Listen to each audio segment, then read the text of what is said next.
Alam mo ba, bago tayo nag-scan to pay at gumamit ng GCash, ang pera ng mga ninuno natin ay literal na pwedeng isuot, itago sa kawayan o minsan. Halos wala ng halaga noong unang panahon. Bago pa man dumating ang mga dayuhan, kilala ang Pilipinas bilang Island of Gold, ang isa sa pinakaunang anyo ng pera. Natin ay ang pilonchito sa maliliit na piraso ng gintong hugis cone na ginagamit sa pakikipagkalakalan.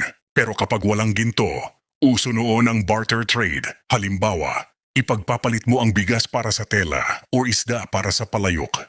Noon, ang halaga ng isang bagay ay nakabase sa pangangailangan at tiwala ng tao.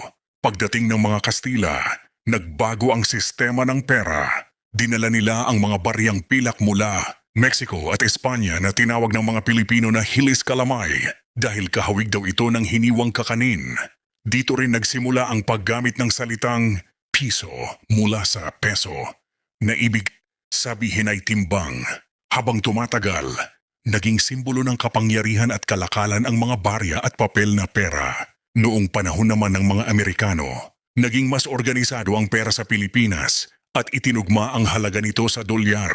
Pero dumating ang isa sa pinakamahirap na yugto noong World War II naglabas.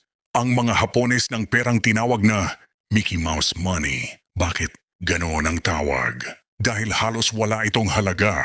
Sobrang daming perang iniimprenta noon kaya minsan, isang bayong ng pera ang kailangan para lang makabili ng 1 kilong bigas. At ito ang nakakatuwang isipin. Noon, ang mga matatanda ay nagtatago ng pera sa ilalim ng unan, sa alkansyang kawayan o sa garapon. Kapag may barya ka, maririnig mo agad ang tunog ng tunay na metal. Pero ngayon karamihan ng pera natin ay halos invisible na. Mula sa makukulay na polymer bills hanggang sa GCash, online banking.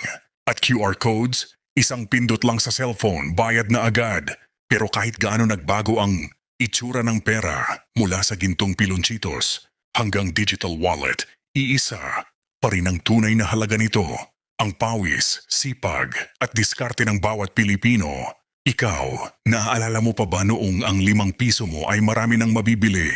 O mas gusto mo ang cashless society natin ngayon? I-comment mo na yan at kung gusto mo pa ng mga ganitong kwento, follow mo lang ang page para sa mas marami pang history at kaalaman ng mundo.